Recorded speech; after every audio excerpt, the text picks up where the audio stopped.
তো আজকে হচ্ছে 19শে নভেম্বর 2024।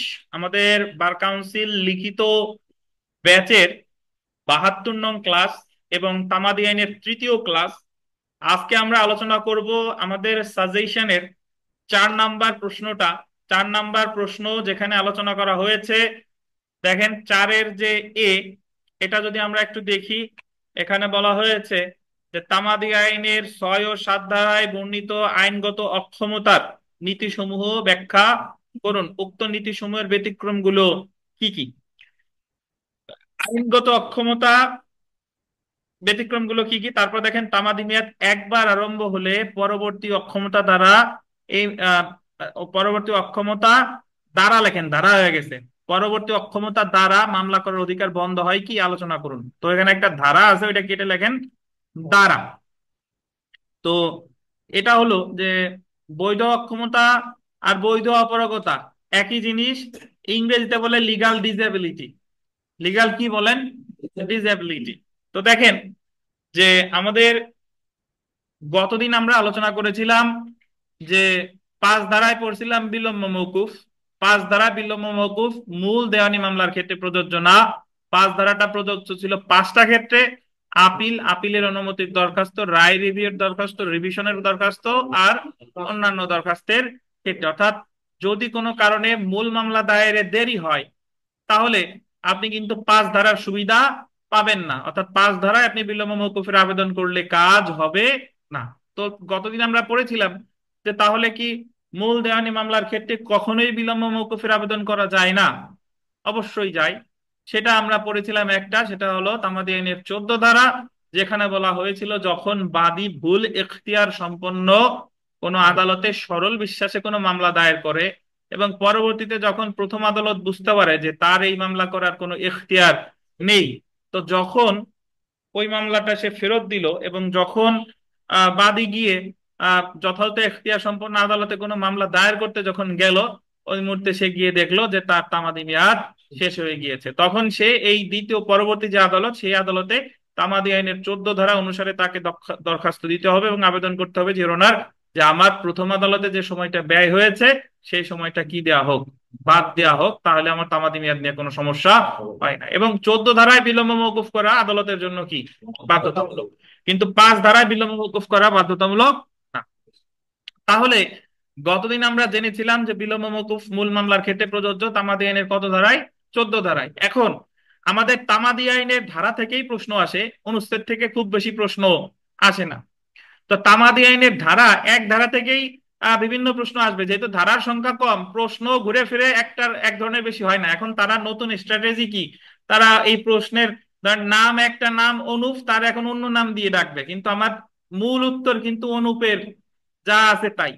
এখন ধরেন এইভাবে প্রশ্ন করলো যে মূল মামলার ক্ষেত্রে বিলম্ব মওকুফের বিধান সমূহ আলোচনা করুন। নর্মালি তো আমরা জানি বিলম্ব আছে, যে বিলম্ব মওকুফের বিধান কি, আলোচনা করুন। তো এইভাবে আসতে পারে যে মূল মামলার ক্ষেত্রে বিলম্ব মওকুফের বিধান আছে কি, তামাদি আইনের সংশ্লিষ্ট বিধান অনুসারে আলোচনা করুন। তখন আমার মাথায় প্রথম আসবে কোনটা? 14 ধারা আসবে। এখন 14 ধারা ছাড়াও আরো মূল মামলার ক্ষেত্রে বিলম্ব মওকুফের বিধান আমি আলোচনা করতে পারি তামাদি আইনের 6 ধারায়। কয় ধারায় বলেন? 6 ধারায়। 6 ধারায়। তাহলে আমি 6 ধারার সাধারণত শিরোনাম হচ্ছে লিগাল ডিসএবিলিটি বা বৈধ অপারগতা বা আইনগত অক্ষমতা। তো এই 6 ধারার বিষয়বস্তু আসলে কি, 6 ধারার যদি খুব সংক্ষেপে বলি, যে যখন তামাদি আইনের 6 ধারায় বলছে যে যখন কোনো মামলার কারণ উদ্ভব হলো এবং ওই মুহূর্তে যে মামলাটা দায়ের করবে সে ছিল পাগল, মানে আপনার নাবালক উন্মাদ বা নাবালক উন্মাদ বা জড়বুদ্ধি সম্পন্ন ব্যক্তি। কি কি? যখন মামলার কারণ উদ্ভব হলো ওই মুহূর্তে যে মামলা দায়েরের অধিকারী ব্যক্তি সে ছিল নাবালক উন্মাদ বা জড়বুদ্ধি সম্পন্ন, এই তিনটা যে কোনো একটা। তো তখন যতদিন পর্যন্ত তার এই তিনটা জিনিসের অবসান না হচ্ছে, অর্থাৎ নাবালক থেকে সাবালক না হচ্ছে, পাগল বা উন্মাদ থেকে সুস্থ না হচ্ছে, জড়বুদ্ধি থেকে ভালো বুদ্ধি সম্পন্ন না হচ্ছে, ততদিন পর্যন্ত তার মামলা না করলেও চলবে। যখন সে সুস্থ হয়ে যাবে তখন থেকে তার মামলা করার তামাদি মেয়াদ গণনা শুরু হবে। এখন ধরেন একজন ব্যক্তির বয়স 12 বছর, তারে একজন বেদখল করলো। এখন নর্মালি সাবালক হয় 18 বছর বয়সে। তারে বেদখল করলে দেন সুনির্দিষ্ট প্রতিকার আইনের 6 ধারা 9 ধারা অনুসারে তামাদি মেয়াদ হলো 6 মাস। এখন তার বয়স তো 12 বছর। তো এখন সে আর 6 বছর পর সাবালক হয়েছে, তাহলে 6 বছর পর যেদিন থেকে সাবালক হলো সেদিন থেকে তার তামাদি মেয়াদ গণনা শুরু হবে, সেদিন থেকে তার তামাদি মেয়াদ কতদিন? 6 মাস। তো এখন শুধু মামলা করলে তো হবে না, আমাদের আরজিতে আমরা যখন দেওয়ানি কার্যবিধি পড়েছিলাম ওখানে 7 দেশের 6 বিধিতে একটা বিধান আছে গ্রাউন্ডস ফর এক্সামশন, তামাদি হতে অব্যাহতির কারণ। আমি যখন মামলাতে তো আরজিতে বিস্তারিত বিবরণ লাগবে যে ইওর অনার অমুক 6 বছর পূর্বে অমুক তারিখে আমাকে বেদখল করা হয়, এবং আমি এই 6 বছর পরে এসে এই দখল পুনরুদ্ধারের মামলা করতেছি, যদিও দখল পুনরুদ্ধারের মামলা তামাদি মেয়াদ 6 মাস, এতদিনে তামাদি মেয়াদ শেষ হয়ে গেল।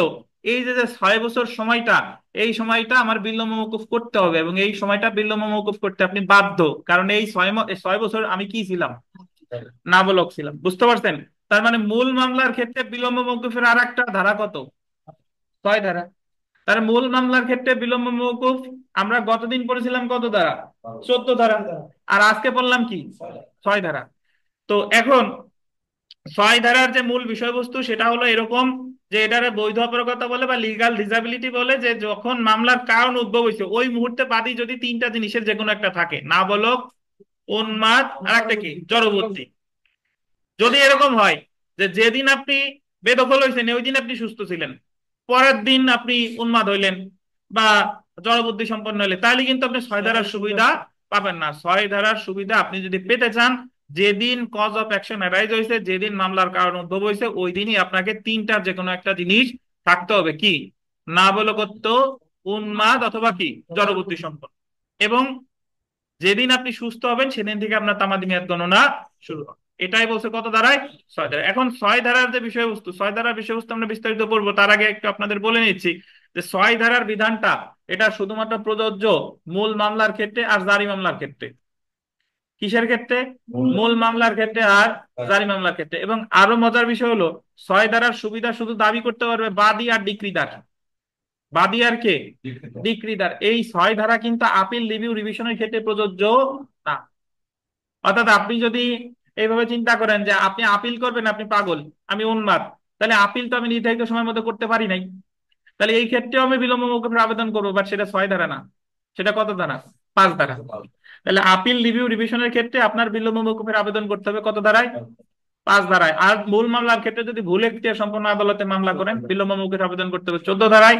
আপনি যদি পাগল, উন্মাদ বা জড়বুদ্ধি সম্পন্ন হন তাহলে বিলম্ব মৌকুফের আবেদন করতে হবে কত ধারায়? 6 ধারায়। বুঝতে পারছেন? আচ্ছা। হ্যাঁ।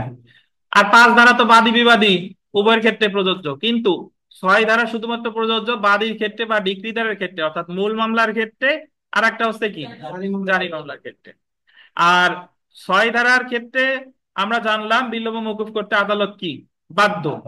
14 ধারার ক্ষেত্রেও কি, বাধ্য। এখন আমাদের 6-এর সাবসেকশন আছে 4টা। 6-এর সাবসেকশন 4টা। এই সাবসেকশন 4টার আমি কিভাবে মনে রাখবো? দেখেন, সাবসেকশন 4টার আমি মনে রাখবো 6-এর 1 মানে একটা বৈধ অপরগতা, 6-এর 2 মানে দুইটা অপরগতা, 6-এর 3 মানে তিনটা বৈধ অপরগতা, 6-এর 4 মানে কি, চারটা। এখন বৈধ অপরগতা মোট 3টা, কিন্তু এই 4টা কেমনে আমি একটু বলি। ধরেন 6-এর 1-এ বলছে যে আপনি যদি নাবালক হন বা অসুস্থ হন, সুস্থ হওয়ার পর আপনি মামলা করতে পারবেন। এটা কত? 6-এর 1। 6-এর 2 কেমনে মনে রাখবেন? আপনি নাবালক ছিলেন, সাবালক হওয়ার আগের দিন পাগল হয়ে গেছেন, তাহলে যেদিন আপনি পাগল মানে সাবালক হয়েছেন প্লাস পাগলত্বের অবসান ঘটছে সেদিন থেকে আপনার তামাদি মেয়াদ গণনা শুরু হবে। তার মানে এই জায়গা 6-এর 2-তে কয়টা বৈধ অপরাধ নিয়ে আলোচনা করছে? নাবালক ছিলাম, পাগল ছিলাম, ঠিক আছে। 6-এর 3-এ আসেন। 6-এর 3-এ বললো যে আপনি নাবালক থাকা অবস্থায় মামলা করার অধিকারী হলেন, তাহলে তো তামাদি মেয়াদ গণনা কি আছে, স্থগিত আছে। এবং ধরেন আপনি আর একটা বৈধ অপরাগতায় মানে নাবালক হওয়ার পূর্বেই আপনি কি হয়ে গেছেন, পাগল হয়ে গেছেন। এবং পাগল হওয়ার পরে আপনি পাগল অবস্থায় মারা গেছেন। পাগল অবস্থায় মারা গেলে আপনার যদি কোনো সন্তান সাবালক থাকে তাহলে সে আপনার মামলা করতে পারবে। তাহলে এই জায়গা হলো কয়টা? 3টা। আর 6-এর 4 যেরকম, ওই আপনি নাবালক ছিলেন, নাবালকের আগে সুস্থ হওয়ার আগে পাগল হয়ে গেলেন, পাগল অবস্থায় কি মারা গেলেন, আপনার সন্তানও নাবালক। কয়টা হয়েছে? আর সন্তানও নাবালক, সন্তান সুস্থ হওয়ার পরে মামলা দায়ের করতে পারবে। বুঝতে পারছেন? তাহলে এই ক্ষেত্রে এই জিনিসগুলো আপনি মনে রাখবেন। আর আপনার যারা একেবারে ওই সাবসেকশন মনে রাখার সুযোগ নাই, তাহলে 6 ধারা দিয়ে আমরা মোটামুটি আলোচনা করে দিব। আর যে টেকনিক শিখাই দিলাম, 6-এর 1 একটা, 6-এর 2 দুইটা, 6-এর 3 তিনটা, আর 6-এর 4 চারটা, এইভাবে আলোচনা করলেই হবে। তো এটা হলো মোটামুটি 6 ধারার ব্যাখ্যা। আমরা একটু পড়া শুরু করি, তারপরে বিস্তারিত আরো জানতে পারবো। দেখেন, বৈধ অপারগতা। তামাদি আইন 1908-এর 6, 7, 8 ও 9 ধারায় আইনগত অপারগতা সম্পর্কে আলোচনা করা হয়েছে। এখানে এই জিনিসটার অনেকগুলো নাম, ইংরেজিতে বলে লিগাল ডিসেবিলিটি। একটু লিখে নেন, আমার ইংরেজি লেখা উচিত ছিল। Legal disability, LEGAL, legal disability, DISABILITY।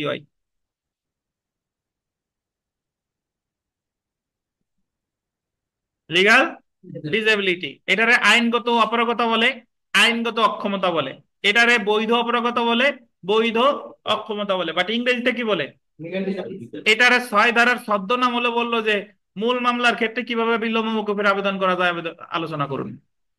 তাহলে এই প্রশ্নের উত্তরে লুকায়িত আছে 6 ধারা আর 14 ধারা। 6 ধারা আর 14 ধারা। তাহলে দেখেন, তামাদি আইন 1908-এর 6, 7, 8 ও 9 ধারায় আইনগত অপারগতা সম্পর্কে আলোচনা করা হয়েছে। একবার একটা 2017 সালের বার কাউন্সিল পরীক্ষায় প্রশ্ন এসেছিল যে বৈধ অপারগতা সম্পর্কে আলোচনা করছে তামাদি আইনের কত ধারা থেকে কত ধারা? 6 থেকে কত? 9। 6 থেকে 9। যে ব্যক্তির মামলা করার অধিকার সৃষ্টি হয়েছে সেই ব্যক্তি যদি উক্ত মামলা করার সময় আইনগতভাবে অপরাধ থাকে, এটা আন্ডারলাইন কেন, উক্ত মামলা করার সময়, কি বলেন তো? উক্ত মামলা করার সময় আইনগতভাবে অপরাধ থাকে, তাহলে তার মামলা করার তামাদি মেয়াদ কিভাবে গণনা করতে হবে সে সম্পর্কে 6 থেকে 9 ধারায় আলোচনা করা হয়েছে। তামাদি আইনের 6 ধারা অনুযায়ী গোল দিবেন 3টি বিষয়কে আইনগত অপারগতা হিসেবে উল্লেখ করা হয়েছে। 1 নম্বর দেখেন, নাবালকত্ব, উন্মাদ। 3 নম্বরে কি? জড়বুদ্ধি সম্পন্ন। এই তিনটার যে কোনো একটা যদি থাকে, মামলার কখন বলেন তো? যখন কারণ উদ্ভব হলো ওই সময় থাকতে হবে। 6 ধারার বিধানাবলী শুধুমাত্র নিম্নলিখিত ক্ষেত্রে প্রযোজ্য হবে, যথা: 1 দেখেন, মূল মামলা, আর একটা হলো কি? ডিক্রি জারির আবেদন। কি কি বলেন? মূল মামলা আর ডিক্রি জারির আবেদন।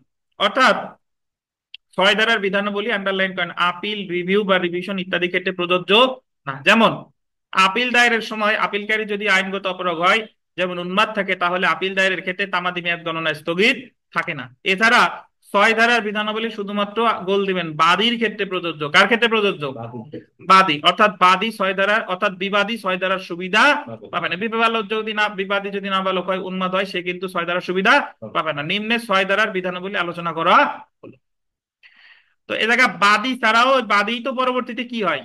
ডিক্রিদার। বাদী পরবর্তীতে হয় ডিক্রিদার। এখন আমরা 6-এর 1 দেখি। দেখেন, 6-এর 1 ধারা অনুসারে মকদ্দমা বা জারি আবেদন দায়ের করার সময় যদি বাদী যদি বৈধ অপরাধ থাকে, মকদ্দমা অথবা কি জারি মামলা দায়ের করার সময় বাদী যদি কি থাকে? বৈধ অপরাধ থাকে, যেমন নাবালকত্ব, উন্মাদ বা জড়বুদ্ধি সম্পন্ন থাকে, তাহলে উক্ত বৈধ অপারগতার অবসান না হওয়া পর্যন্ত বাদীর মামলা করার তামাদি মেয়াদ গণনা শুরু হবে না, বা তামাদি মেয়াদ গণনা কি থাকবে? স্থগিত থাকবে। আমি আবারও বলিনি যে যখন বেদখল করছেন বা যখন আপনারা টাকা দিবেন না, অর্থাৎ যখন কারণের উদ্ভব হলো ওই সময় আপনার তিনটার যে কোনো একটা থাকতে হবে। উদাহরণ দেখেন, বাবুকে আলামিন বাবুর দখলকৃত জমি থেকে বেদখল করে। এই জায়গায় বেদখল হয়েছিল বাবু, আর বেদখল করছে কে? আলামিন। বেদখলের সময় বাবু নাবালক ছিল, মানে যখন তার বেদখল করছে ওই মুহূর্তে তার বয়স ধরেন 12 বছর, 13 বছর। তো বেদখলকৃত জমি দখল পুনরুদ্ধারের জন্য মামলা করার তামাদি মেয়াদ বাবুর সাবলকত্ব অর্জন না হওয়া পর্যন্ত কি থাকবে? স্থগিত থাকবে। অর্থাৎ এক্ষেত্রে তামাদি মেয়াদ গণনা শুরু হবে না। কতদিন পর্যন্ত শুরু হবে না? যতদিন পর্যন্ত সে সাবালক না হয়। বুঝতে পারছেন? আচ্ছা, আমরা চলে আসি 6-এর 2 ধারা অনুসারে। 6-এর 2 ধারা অনুসারে মকদ্দমা বা জারি আবেদন দায়ের করার সময় বাদী যদি বৈধ অপরাধ থাকে, বৈধ অপরাধ মানে ওই তিনটা যে কোনো একটা বা একাধিক বৈধ অপরাধতাও থাকতে পারে, এবং একটি বৈধ অপরাধতা অবসান হওয়ার পূর্বেই আগেই আরেকটি বৈধ অপরাধতায় পতিত হয়, যেরকম নাবালক ছিল, সাবালক হওয়ার আগেই আবার কি হয়ে গেছে? পাগল হয়ে গেছে। তবে উভয় বৈধ অপরাধতার অবসান না হওয়া পর্যন্ত বাদীর মামলা করার তামাদি মেয়াদ কি হবে না? শুরু হবে না। ওই যে একটু আগে বলছিলাম যে 6-এর 1 মানে কয়টা বৈধ অপরগতা? একটা। 2 মানে কয়টা? দুইটা। দেখেন উদাহরণ দেখেন, বাবুকে আলামিন বাবুর দখলকৃত জমি থেকে বেদখল করে, মানে বাবু বেদখল হইছে। বেদখলের সময় বাবু নাবালক ছিল, নাবালক থাকাকালীন সময় বাবু উন্মাদ হয়ে যায়। যখন সে নাবালক ছিল ওই নাবালক থাকাকালীন সময় সে কি হয়ে যায়? উন্মাদ হয়ে যায়, মানে সাবালক হওয়ার আগেই আবার উন্মাদ হয়ে গেছে। বেদখলকৃত জমি দখল পুনরুদ্ধারের জন্য মামলা করে তাবাদি মিয়াদ বাবুর উভয় বৈধ অপরগতার অবসান না হওয়া পর্যন্ত। উভয় বৈধ অপরগতা মানে কি? সাবালক হইতে হবে এবং সেই সাথে সাথে কি হইতে হবে? সুস্থ হতে হবে। উভয় বৈধ অপরগতার অবসান না হওয়া পর্যন্ত মামলা করে তামাদি মেয়াদ স্থগিত থাকবে, অর্থাৎ এক্ষেত্রে তামাদি মেয়াদ গণনা শুরু হবে। বুঝতে পারছেন? আচ্ছা, এখন আমরা দেখেন 6-এর 3 ও 6-এর 4 ধারা অনুসারে, 6-এর 3 ও 4 একসাথে পড়বো। দেখেন 6-এর 3 ও কি 6-এর 4 ধারা অনুসারে যে যদি কোনো ব্যক্তির বৈধ অপরগতা মৃত্যু পর্যন্ত চলমান থাকে, ধরেন সে এই জায়গা, আমি দুইটা বানাইতে পারি, একটা হইতে পারে, ধরেন সে নাবালক থাকা অবস্থায় মারা গেছে, বা নাবালক ছিল, মানে সাবালক হওয়ার আগেই পাগল হয়েছে এবং এই অবস্থায় মারা গেছে। মোদ্দা কথা হলো যে সে যখন মারা গেছে তখন তার বৈধ অপরগতা কি ছিল? চলমান ছিল। তবে উক্ত ব্যক্তির বৈধ প্রতিনিধি নির্ধারিত সময়ের পরে মকদ্দমা দায়ের করতে পারবে যদি না সে আইনগত অক্ষম হয়। মানে হলো, ধরেন সে মারা গেছে, সে মারা যাওয়ার পরে বাবা মারা গেছে, নাবালক থাকা অবস্থায় মারা গেছে বা পাগল থাকা অবস্থায় মারা গেছে, তাহলে উনি মারা যাওয়ার পর তার ছেলে যদি সাবালক হয়, তাহলে সাবালক হলে ওই দিন থেকে মামলা করার তামাদি মেয়াদ গণনা কি শুরু হবে। কিন্তু যদি ছেলেও নাবালক থাকে তাহলে কি? ছেলে সাবালক হওয়ার পরে মামলা করার তামাদি মেয়াদ শুরু হবে। যদি ছেলে নাবালক থাকা অবস্থায় পাগল হয়ে গেছে, তাহলে পাগল থেকে যতদিন সুস্থ না আসছে ততদিন মামলা করার তামাদি মেয়াদ গণনা শুরু হবে না। এবং পাগল থাকা অবস্থায় ছেলেও মারা গেছে, তাহলে তার যদি আবার যে বৈধ মানে আহ, প্রতিনিধি থাকে, তাহলে সে যদি আবার সাবালক থাকে তাহলে মামলা করতে পারবে। আবার সে যদি সাবালক না থাকে তাহলে আবার কি? তারও ওই বৈধ তাহলে এই এক প্রশ্ন দিয়ে কিন্তু আজীবন চলা চলা যায়। বুঝতে পারছেন? তাহলে হ্যাঁ, হ্যাঁ, হ্যাঁ। তো এই জায়গা, জি, তাইলে আপনি 6-এর 3-4 দিয়ে কিন্তু আজীবন, আর কোনো প্রশ্ন পাবে নাই। আমি একটাই লিখিয়া লুজ টুস নিয়ে শেষ করে দিয়ে ফেললেন। তো এই হচ্ছে 6-এর 1 আমরা মনে রাখবো একটা বৈধ অপরগতা, 6-এর 2 দুইটা বৈধ অপরগতা, 6-এর 3 ও 4 মানে এক, 2-এর অধিক বৈধ অপরগতা।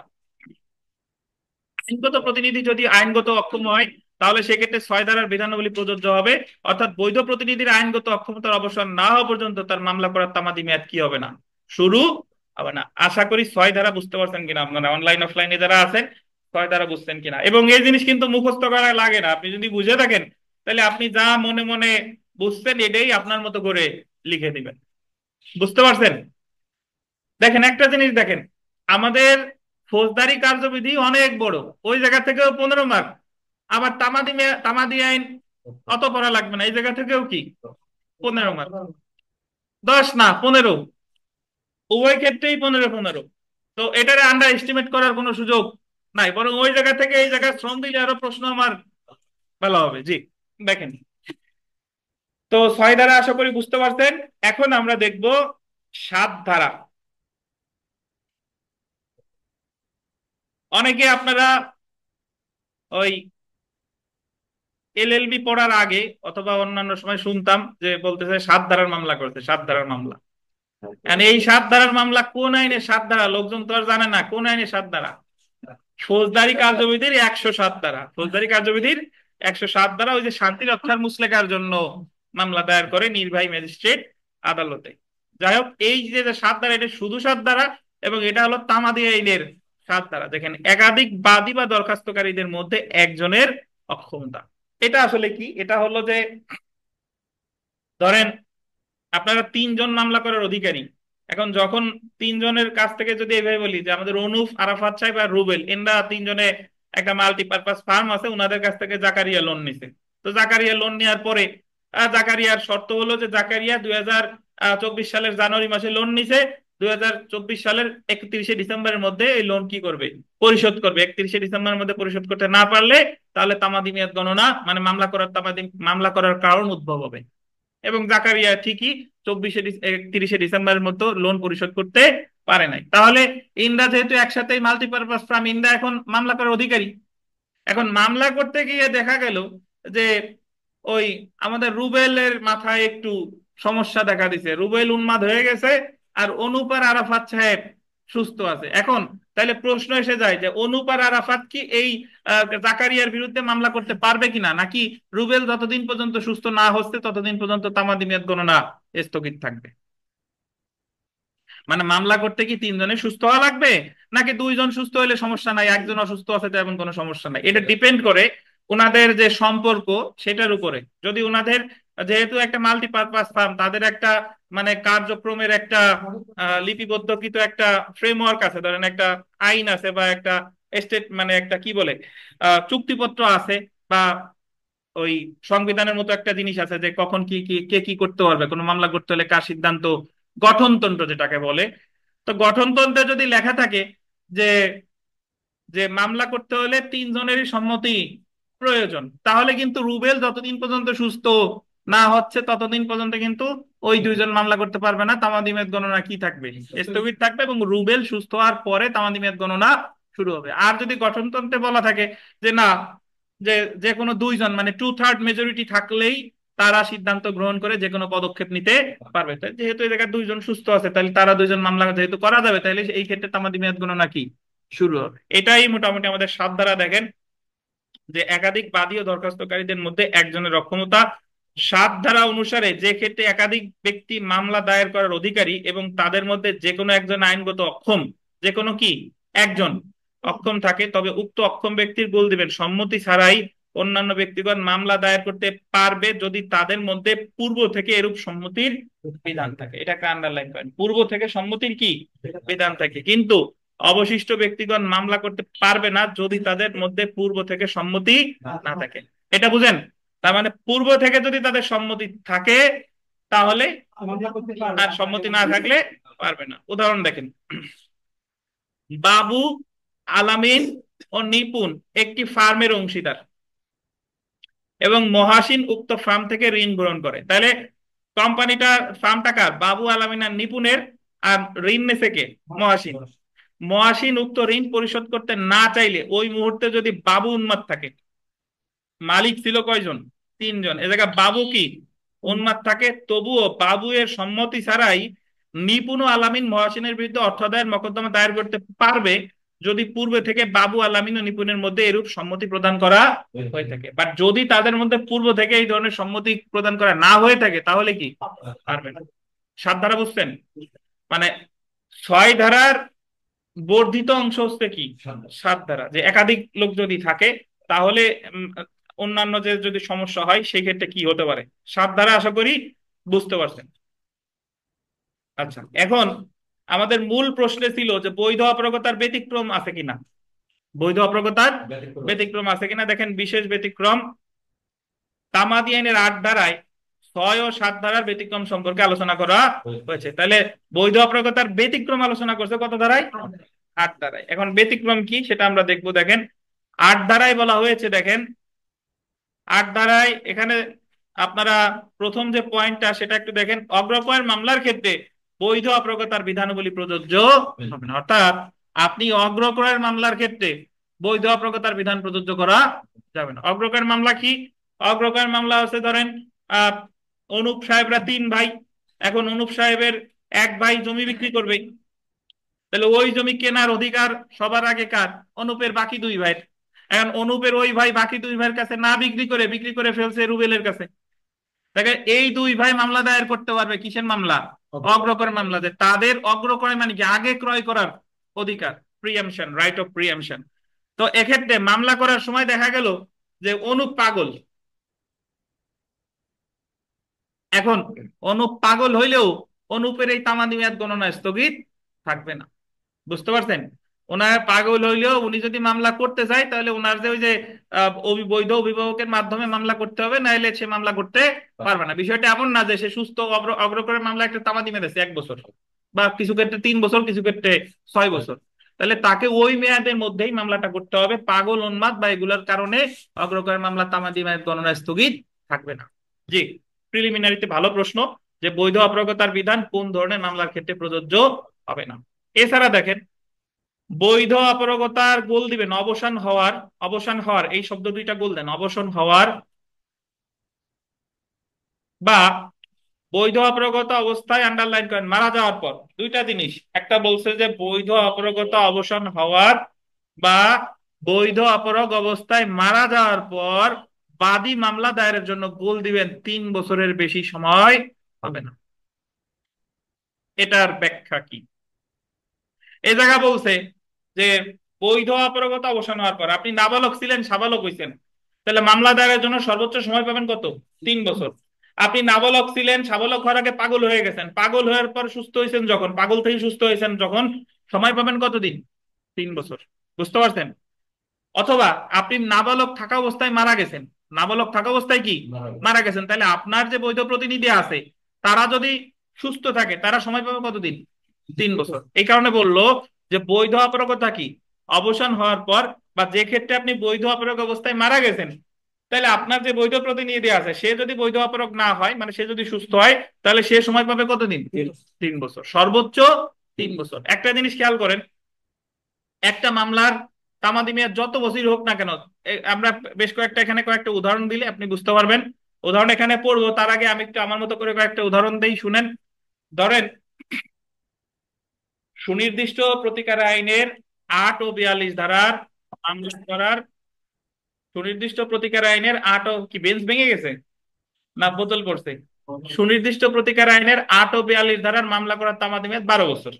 এখন তানভীর রে বেদখল যখন করছে, ওই মুহূর্তে তানভীর ছিল পাগল।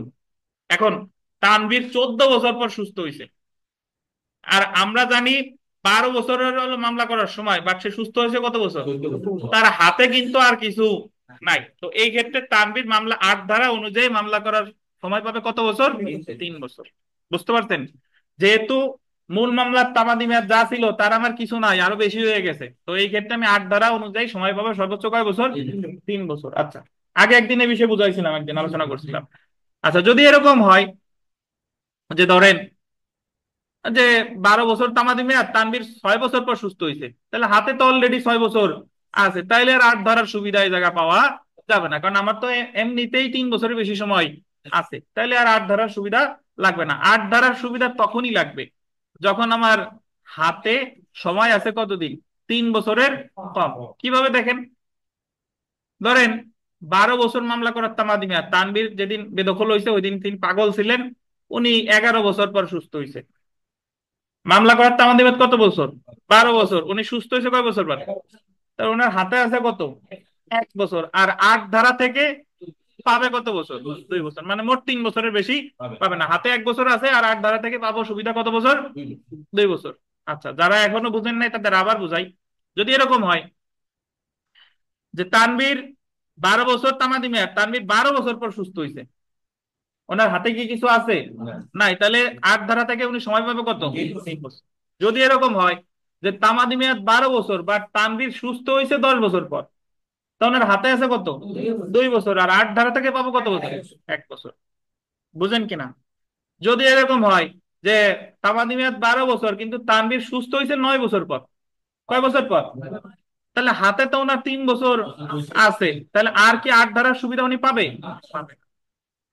বুঝেন কিনা? যারা অনলাইনে আছেন তাদের উদ্দেশ্যে বলি, না বুঝলে প্রশ্ন কইরেন। আর একটা বিধান যদি এরকম হয় যে ধরেন এরকম যে মামলা করার তামাদি মেয়াদে 1 বছর, কিন্তু যখন ধরেন অর্থ আদায় 1 বছর, কিন্তু যখন মামলা করার কারণ উদ্ভব হলো ওই মুহূর্তে তিনি ছিলেন ধরেন পাগল, 5 বছর পর সুস্থ হয়েছে। মামলা করার তামাদি মেয়াদ ছিল কয় বছর? 1 বছর। সুস্থ হয়েছে কয় বছর পর? তাহলে ওনার হাতে তো আর নাই। এই ক্ষেত্রে উনি কিন্তু 3 বছর পাবে না, উনি কত বছর পাবে? 1 বছর, কারণ মূল মামলার তামাদি মেয়াদি তো 1 বছর। অর্থাৎ যে ক্ষেত্রে তামাদি মেয়াদ 3 বছরের কম, তাহলে সেই ক্ষেত্রে আপনি 8 ধারা অনুসারে কখনোই 3 বছর পাবেন না, ওই মূল মামলার তামাদি মেয়াদ যা তাই পাবেন। আর যে ক্ষেত্রে মূল মামলার তামাদি মেয়াদ 3 বছরের বেশি, তাহলে সেই ক্ষেত্রে 8 ধারা অনুসারে আপনি সর্বোচ্চ সময় পাবেন কত? 3 বছর। অনলাইনে যারা আছেন, অফলাইনে যারা আছেন, যদি যারা না বুঝে থাকেন একটু ধৈর্য ধরেন, আমরা উদাহরণ 1 আর 2 পড়লে আপনি আরো ভালোভাবে বুঝতে পারবেন। দেখেন উদাহরণ 1 পড়ি। কোন ব্যক্তি সুনির্দিষ্ট প্রতিকার আইনের 8 ও 42 ধারার অধীনে মামলা করার, মামলা দায়ের করার অধিকারী হওয়ার সময়, সময় শব্দটা বললেন, সময়, সময় মানে কি? যখন কারণ উদ্ভব হয়েছে ওই সময় সে কি ছিল, সময় যদি উন্মাদ থাকে, উন্মাদ মানে কি, পাগল, এবং উক্ত ব্যক্তি যদি 14 বছর পরে সুস্থ হয়, তবে উক্ত ব্যক্তি মামলা দায়েরের জন্য সর্বোচ্চ কয় বছর সময় পাবে? 3 বছর। কারণ 8 ও 42 ধারায় মামলা দায়েরের তামাদি মেয়াদ হলো 12 বছর, এবং সে যে সুস্থ হয়েছে 14 বছর পর, তাই এই ক্ষেত্রে বাদী মামলা দায়েরের জন্য 8 ধারা অনুযায়ী সর্বোচ্চ 3 বছর সময় পাবে। কিন্তু বাদী যদি 6 বছর পর সুস্থ হতো, তাহলে মামলা দায়েরের জন্য বাদী অবশিষ্ট 6 বছর সময় পেত। এক্ষেত্রে 8 ধারার বিধানাবলী প্রযোজ্য হতো না। বুঝেন কিনা? কারণ আমার হাতে তো অলরেডি 3 বছরের বেশি সময় আছে, তাইলে তো আর 8 ধারার সুবিধা পাওয়া যাবে না। উদাহরণ 2-এ আসি। সুনির্দিষ্ট প্রতিকার আইনের 9 ধারায় দখল উদ্ধারের তামাদি মেয়াদ হলো কতদিন?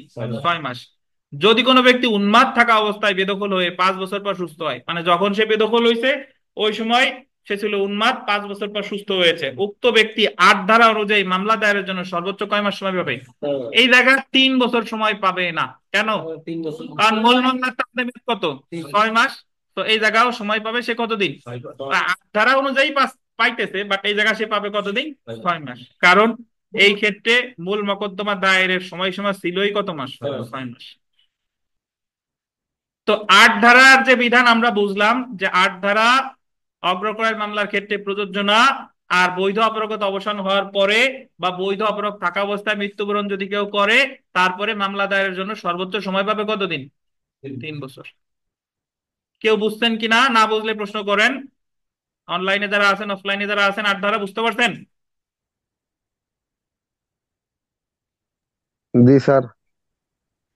আচ্ছা, ধন্যবাদ। তাহলে এখন আমরা চলে আসবো 9 ধারায়, সময়ের অবিরাম চলন বা তামাদি মেয়াদ একবার আরম্ভ হলে পরবর্তী অক্ষমতা দ্বারা মামলা করার অধিকার বন্ধ হয় না। এটা বিধানটাও সেরকম যে আপনি যখন বেদখল হইলেন, আপনি পাগল ছিলেন, 5 বছর পর সুস্থ হইয়া বা একদিন পরে সুস্থ হয়ে আবার পাগল হয়ে গেছেন, যেদিন আপনি সুস্থ হইলেন সেদিন থেকে আপনার তামাদি মেয়াদ গণনা শুরু হয়ে গেছে। আর এরপরে আর কখনো কি হবে না, এরপরে যতই আপনি পাগল হন বা যাই হন, আপনার তামাদি মেয়াদ গণনার স্থগিত থাকবে না। একবার শুরু হয়ে গেলে শুরু হয়ে যাবে, পরবর্তীতে কোনো অক্ষমতা দ্বারা এটা আর কি হবে না, বন্ধ হবে না। দেখেন, 9 ধারায় বলা হয়েছে যে যে ক্ষেত্রে একবার তামাদি মেয়াদ গণনা শুরু হয়ে গেছে, সেক্ষেত্রে পরবর্তী কোনো অপারগতা দ্বারা উক্ত মেয়াদ গণনা স্থগিত থাকবে না। তবে শর্ত থাকে যে যে ক্ষেত্রে পাওনাদারের সম্পত্তি ব্যবস্থাপনার দায়িত্ব দেনাদারের উপর অর্পিত হয়েছে। পাওনাদারের সম্পত্তি ব্যবস্থাপনা মানে দেখাশোনার দায়িত্ব দেনাদারের উপর অর্পিত হয়েছে, সেক্ষেত্রে যতদিন দেনাদারের উপর উক্ত দায়িত্ব ন্যস্ত থাকবে, মানে যতদিন দেনাদার ওই সম্পত্তি দেখাশোনা করবে, ততদিন উক্ত দেনার টাকা আদায়ের মামলা তামাদি মেয়াদ অতিবাহিত হওয়া স্থগিত থাকবে। বুঝেন নাই কিছুই? লাইনটা কেটে যাচ্ছে, এরপর উদাহরণ পড়লে বোঝা যাবে ইনশাল্লাহ। দেখেন,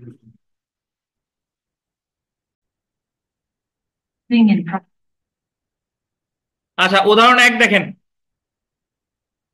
তার আগে আবার একটু পড়ি, দেখেন। এটার ব্যাখ্যা আর কি, যে ক্ষেত্রে পাওনাদারের সম্পত্তি মানে আপনি একজনের কাছে টাকা পান, বাট আপনার সম্পত্তি দেনাদারের উপর অর্পিত হয়েছে। আপনি একজনের কাছে 10,000 টাকা পান, কিন্তু আপনার ধরেন কোন সম্পত্তি, এটা আবার দেখাশোনা করতেছে কার কাছে?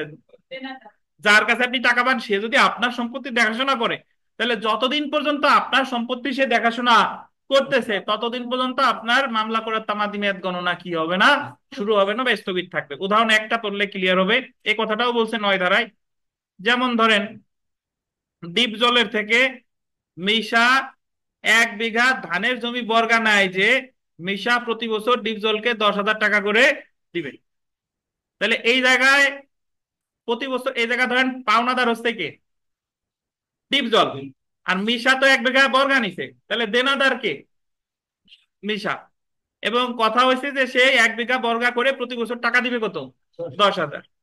মিশা যদি ডিপ জলকে ঠিক মতো বর্গাকৃত জমির টাকা পরিশোধ না করে, তবে ডিপ জল মিশার বিরুদ্ধে 3 বছরের মধ্যে অর্থ আদায়ের মোকদ্দমা দায়ের করতে পারবে। মানে 10,000 টাকা যদি 1 বছর করছে, 10,000 টাকা দেয় নাই, তাহলে অর্থ আদায়ের মামলার তামাদি মেয়াদ কতদিন? 3 বছর, 57 অনুচ্ছেদ অনুসারে। কিন্তু যতদিন পর্যন্ত মিশা উক্ত জমি বর্গা করবে, ততদিন পর্যন্ত ডিপ জলের মোকদ্দমা দায়েরের তামাদি মেয়াদ কি থাকবে? স্থগিত। ধরেন 1 বছর দেয় নাই, কিন্তু দেয় নাই আমার জমি বর্গা, সে ঠিকই করতেছে। 2 বছর দেয় নাই, কত হয়েছে? 20,000। কিন্তু বর্গা এখনো সে ছাড়ে নাই, তাহলে যখন সে ছেড়ে দিবে, একেবারে আমার জমি আর বর্গা করতেছে না, আমার সাথে কোনো বর্গা চুক্তি নাই, কোনো সম্পর্ক নাই, সেদিন থেকে আমার তামাদি মেয়াদ গণনা কি শুরু হবে? সেদিন থেকে 3 বছর, সেদিন থেকে 3 বছর। আর তাহলে 9 ধারায় মোট দুইটা জিনিস আছে। একবার বললো যে সময় যদি একবার যদি গণনা শুরু হয়ে যায় তাহলে যে কোনো কারণে কি কি থামবে না। আর একটা হলো পাওনাদারের সম্পত্তি যদি ব্যবস্থাপনার দায়িত্ব যদি দেনাদারের কাছে থাকে এবং দেনাদার যতদিন পর্যন্ত ওই দায়িত্বটা পালন করে ততদিন পর্যন্ত পাওনাদারের মামলা করার তামাদি মেয়াদ গণনা শুরু হবে না। তো এটার উদাহরণ আমরা পাইছি, কিন্তু একবার শুরু হইলে আর থামবে না। এটার উদাহরণ আছে উদাহরণ 2-এ। দেখেন উদাহরণ 2, বাবু নাবালক থাকা অবস্থায় চুক্তি রোধের মকদ্দমা দায়ের করার অধিকারী হয়। চুক্তি রোধের মামলা করার তামাদি মেয়াদ ধরেন 35 ধারার মামলা সুনির্দিষ্ট প্রতিকার আইনের 35 ধারায় রেসিশন অফ কন্ট্রাক্ট চুক্তি রোধের মামলার তামাদি মেয়াদ হলো 1 বছর। তো যখন সে অধিকারী হয়েছে ওই মুহূর্তে সে কি ছিল? ধরেন নাবালক। উন্মাদ লেখা আছে কি?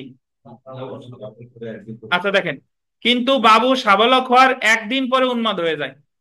আমরা জানি যেদিন সাবালক হবে সেদিন থেকে মামলা করার তামাদি মেয়াদ গণনা কি শুরু হয়। তাহলে যেদিন সে সাবালক হলো সেদিন শুরু হয়ে গেছে, বাট একদিন পরে আবার কি হয়ে গেছে? উন্মাদ হয়ে গেছে। এক্ষেত্রে উক্ত উন্মাদ হওয়ার কারণে তামাদি মেয়াদ গণনা স্থগিত থাকবে না, কারণ সে সাবালক হওয়ার একদিন পরে উন্মাদ হয়েছিল। আর 9 ধারায় বলা হয়েছে যে যে ক্ষেত্রে একবার তামাদি মেয়াদ গণনা শুরু হয়ে গেছে সেক্ষেত্রে পরবর্তী কোনো অপারগতা দ্বারা উক্ত মেয়াদ গণনা স্থগিত থাকবে না। তাই বাবুকে সাবালক হওয়ার 1 বছরের মধ্যেই মামলা দায়ের করতে হবে। বুঝতে পারছেন? তাই আলোচনার পরিশেষে বলা যায় যে বৈধ অপারগতার বিধান শুধুমাত্র বাদী এবং ডিক্রিদারের ক্ষেত্রে প্রযোজ্য। অপরদিকে বৈধ অপারগতা অবসান হওয়ার পরে মামলা দায়েরের ক্ষেত্রে বাদী সর্বোচ্চ সময় পেতে পারে কত বছর? 3 বছর। এবার আমরা একেবারে প্রথম পেজে চলে আসি। দেখেন আমরা 4-এর যে নাম্বার প্রশ্নটা, এটা একটু দেখেন। এখানে বলছে যে তামাদি আইনের 6 ও 7 ধারায় বর্ণিত আইনগত অক্ষমতার নীতি সমূহ ব্যাখ্যা করুন। তাহলে এই জায়গায় 6 ও 7 ধারা তো আমরা ব্যাখ্যা করছি। তারপর উক্ত নীতি সমূহের ব্যতিক্রম গুলো কি কি? ব্যতিক্রম গুলো যদি বলি তাহলে আমি কত ধারা? 8 ধারা। তারপরে তামাদি মেয়াদ একবার আরম্ভ হলে পরবর্তী অক্ষমতা দ্বারা মামলা করার অধিকার বন্ধ হয় কি আলোচনা করুন। এটা কয় ধারা? 9 ধারা। বুঝতে পারছেন? তাহলে এই জায়গা আমাদের সবগুলো ধারাই আলোচনা করতে হবে। আমরা নাম্বার প্রশ্নটা দেখি। দেখেন না, 9 ব্যতিক্রমের মধ্যে পড়া ছাড়াও ওই যে পরের অংশের উত্তর, তামাদি মেয়াদ একবার আরম্ভ হলে পরবর্তী অক্ষমতা দ্বারা আর অধিকার বন্ধ হয় কি? জি। আচ্ছা, নাম্বারটা দেখেন, সকল অপারগতাই আইনের দৃষ্টিতে বৈধ অপারগতা নয়।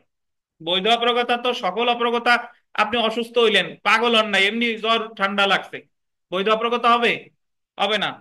তামাদি আইন 1908-এর 6 ধারা অনুযায়ী বৈধ অপারগতার ক্ষেত্রে প্রাপ্য সুবিধা সমূহ উল্লেখ করবে, বক্তব্যটি ব্যাখ্যা করুন। উত্তর অলমোস্ট সেম। অর্থাৎ আপনি এই 6-7 ধারা, 6-7 তো মিনিমাম আলোচনা করবেন। 6 আর কত? 7। সময় থাকলে 8-9 দিলে দিবেন, না দিলে নাই, 2-4 কথা শেষ করে দিবেন। কিন্তু এর সাথে আর একটা উত্তর আছে যে 6 ধারা অনুযায়ী বৈধ অপারগতার ক্ষেত্রে প্রাপ্ত সুবিধা সমূহ কি? সুবিধা সমূহের উত্তর আলাদা আমি লিখছি। আসেন আমরা চলে আসি উত্তর পত্রে।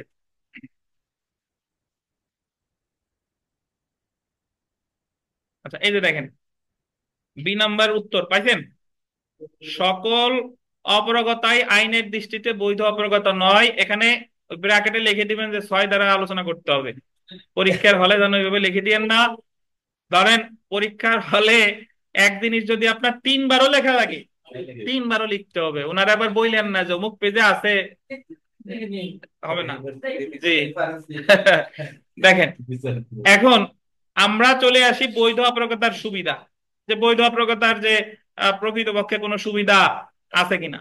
দেখেন বৈধ অপারগতার ক্ষেত্রে অন্যতম প্রধান সুবিধা হচ্ছে বাদী যতদিন বৈধ অপারগ থাকবে ততদিন পর্যন্ত তার মামলা করার তামাদি মেয়াদ গণনা কি থাকবে? স্থগিত থাকবে।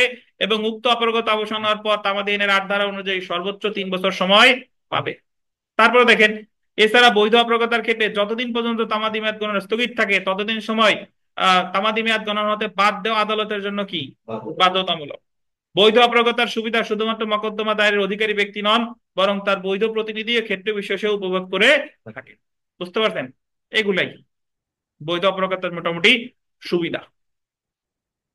আচ্ছা, তো আমাদের সরি, এখানে একটা সি নাম্বারে একটা প্রশ্ন আছে, দেখেন ঘটনার বর্ণনা। ঘটনার বর্ণনা এটা পড়লেই হবে যে নাবালক থাকাকালীন সময়ে কামালের মামলা করার অধিকার জন্মে। মানে কামাল যখন নাবালক ছিল ওই মুহূর্তে তার মামলা করার কি অধিকার জন্মেছে। সাবালক হওয়ার আগেই কামাল মারা যায়। সাবালক হওয়ার আগে কি কামাল মারা গেছে, কি উক্ত অধিকার তার নাবালক ছেলের উপর বর্তায়। এখন অনেকে আবার প্রশ্ন করেন যে সে নাবালক অবস্থায় মারা গেছে, আবার ছেলে আসলো কোত্থেকে? ছেলে হইতে পারে না? 18 বছরের আগে বিয়ে করে তার মানে ছেলে হতে পারে কিনা ভাই? অবশ্যই পারে। দেখেন, নাবালক সে সাবালক হওয়ার আগে মারা গেছে এবং উক্ত অধিকার তার নাবালক ছেলের উপর বর্তায়। ছেলের বিরুদ্ধে তামাদি মেয়াদ গণনা কখন শুরু হবে বলেন? তখন শুরু হবে ছেলে যখন সাবালক হবে, তখন থেকে তামাদি মেয়াদ গণনা শুরু হবে। তো বিচার্য বিষয় দেখেন যে কামালের ছেলের বিরুদ্ধে তামাদি মেয়াদ গণনা কখন শুরু হবে তা আলোচনা করতে হবে। আমরা চলে এসে আইনগত পর্যালোচনা। যে তামাদি আইন 1908-এর 6 ধারার বিধান অনুসারে কামালের ছেলের বিরুদ্ধে তামাদি মেয়াদ গণনা শুরু হবে তার সাবালক হওয়ার পর থেকে। তারপর কি আলোচনা করবেন? 6 ধারা আলোচনা করবেন, মানে 6-এর 1, 6-এর 2, 6-এর কত, 3, 4 বুঝবে? বুঝতে পারছেন? ওই যে একটু আগে পড়ে আসলাম না, সেই 6 ধারাটাই এখানে লিখতে হবে। তারপরে সিদ্ধান্ত দেখেন। সুতরাং তামাদি আইন, আচ্ছা যদি আপনার সময় না থাকে, ধরেন আপনার হাতে সময় কম, তাহলে 6-এর 1 আর 2 বাদ দিয়ে 6-এর 3 আর 4 যে ঢালাও ভাবে লিখে দিবেন যে যদি কোনো ব্যক্তি নাবালক থাকা অবস্থায় মারা যায়, তাহলে তার যে বৈধ প্রতিনিধি আছে সেও যদি নাবালক থাকে, তাহলে সে সুস্থ হওয়ার পর থেকে তামাদি মেয়াদ গণনা শুরু হবে। যেহেতু কামাল নাবালক থাকা অবস্থায় মারা গেছে, আর মারা যাওয়ার পর তার যে বৈধ প্রতিনিধি যে ছেলে সেও নাবালক, তাহলে 6 ধারা অনুসারে যে যখন ওই নাবালক ছেলে সাবালক হবে তখন থেকে তামাদি মেয়াদ গণনা শুরু হবে। আর আপনি যদি 6-এর 1, 2, 3, 4 শনাক্ত করতে না পারেন, ওই জায়গায় হাত দিবেন না। আমি খালি চালাই দেবো কি দিয়ে? 6 ধারা দিয়ে। ঠিক আছে? সিদ্ধান্ত। সুতরাং তামাদি আইন 1908-এর 6 ধারার বিধান অনুসারে কামালের ছেলের বিরুদ্ধে তামাদি মেয়াদ গণনা শুরু হবে তার সাবালক হওয়ার পর থেকে। বুঝেন কিনা? কোনো বুঝেন নাই কেউ আছেন? তানবীর, তানবীর কি নাবালক? আচ্ছা দেখেন, ধন্যবাদ। আমরা একেবারে প্রথম পেজের প্রশ্নে চলে আসি। দেখেন ডি নাম্বার প্রশ্নটা, দেখেন D number, the limitation act 1908-এর 6 ও 17 ধারার বৈশিষ্ট্য আলোচনা করুন। এই প্রশ্নটা এসেছে 17 বিজিএস পরীক্ষায়। এই যে খুব সাম্প্রতিক কালে একটা পরীক্ষা শেষ হলো বিজিএস, 17 বিজিএস এর লিখিত পরীক্ষা, এই প্রশ্নটা আসছে 6 ও 17 ধারার বৈশিষ্ট্য সমূহ আলোচনা করুন। তা আমরা কিন্তু 6 ধারাও পড়ছি, আবার কি 17 ধারা পড়ছি কতদিন? আচ্ছা এখন আমরা একটু উত্তর করতে চলে আসি। 6 ও 17 ধারার বৈশিষ্ট্য আসলে কি কি আছে।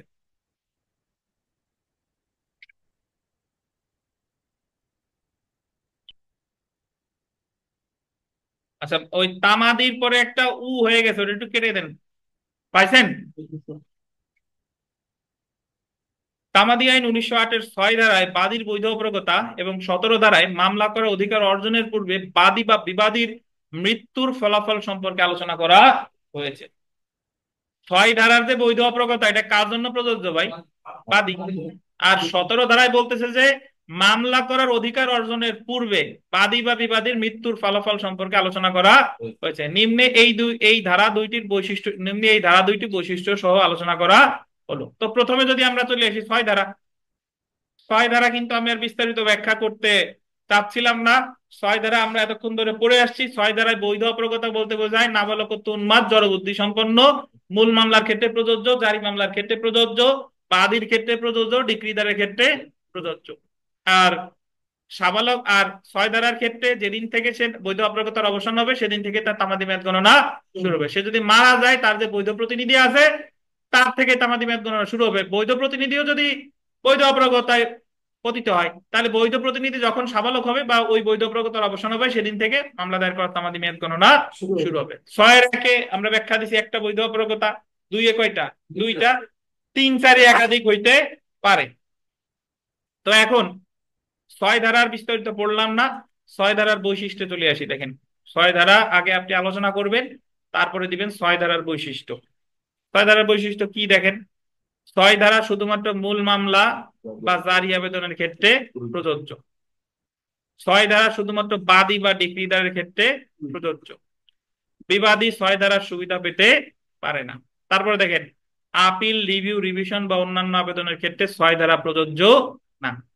তারপরে দেখেন, বাদীর বৈধ প্রতিনিধিও ছয় ধারার সুবিধা পেতে পারে। পারে কিনা? পারে। অগ্রকরের মামলার ক্ষেত্রে ছয় ধারার বিধান প্রযোজ্য না। তারপরে দেখেন, বৈধ অপারগতা অবসানের ক্ষেত্রে আট ধারার বিধান অনুসারে মামলা দায়েরের ক্ষেত্রে সর্বোচ্চ সময় পাওয়া যাবে কত বছর? এই হলো মোটামুটি আমাদের ছয় ধারার বৈশিষ্ট্য। এখন আমরা চলে আসি 17 ধারায়। 17 ধারা, মামলা করার অধিকার অর্জনের পূর্বে মৃত্যুর ফলাফল। অনুপ বলেন, গতদিন আমি এখানে তো আমরা পড়বই, অনুপ বলেন 17 ধারায় গত ক্লাসে আমরা কি পড়ছিলাম বলেন তো অনুপ, মনে আছে? আচ্ছা, এখানে ই আছে যে জীবিত যদি থাকার পরে যে যে মারা যায়, তখন তখন থেকে যে বৈধ প্রতিনিধি বা ই থাকলে সে যখন থেকে সক্ষমতা হবে তখন তখন থেকে মামলা পাবে। এটা হলো বাদীর ক্ষেত্রে 17-1-এ। আর বাদী বিবাদী উভয়ই এখানে সুবিধা পাইতে পারে, কিন্তু 17-2-তে বিবাদীর ক্ষেত্রে এটুকু মনে আছে। আচ্ছা, অ্যাকচুয়ালি একটা কথা হলো যে 6 আর 17-এর ভিতরে কি কোনো পার্থক্য আছে কিনা, কি আছে বলেন, সাইদুর সাহেব বলেন।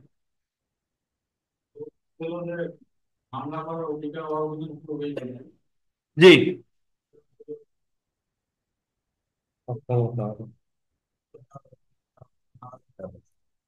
ছয় ধারা তো মারা যাওয়া তার বাধ্যতামূলক না। মানে ছয় ধারা হলো, ছয় ধারা বলতে স্যার বাদী আগে বিবাদী। আমি একটু 17 ধারাটা একটু বলে আসি, তারপর 6 আর 17-এর পার্থক্যে আসি। 17 ধারায় বলছে, 17-1 হচ্ছে বাদীর ক্ষেত্রে, যে একজন ব্যক্তি একটা মামলা দায়ের করার অধিকারী ছিল, বাট সে যতদিন বেঁচে ছিল ততদিন পর্যন্ত মামলা করার তামাদি মেয়াদ গণনা শুরু হয় নাই। তাহলে মানে কারণ উদ্ভব হয় নাই আর কি। সে মারা যাওয়ার পর মামলা করার কারণ উদ্ভব হয়েছে, তাহলে তার বৈধ প্রতিনিধিরা যদি আইনগতভাবে অক্ষম না থাকে মামলা করতে পারবে, আর যদি আইনগতভাবে অক্ষম থাকে তাহলে সাবালক হওয়ার পর থেকে মামলা করতে পারবে। তাহলে 17-1 হচ্ছে কি? বাতিল।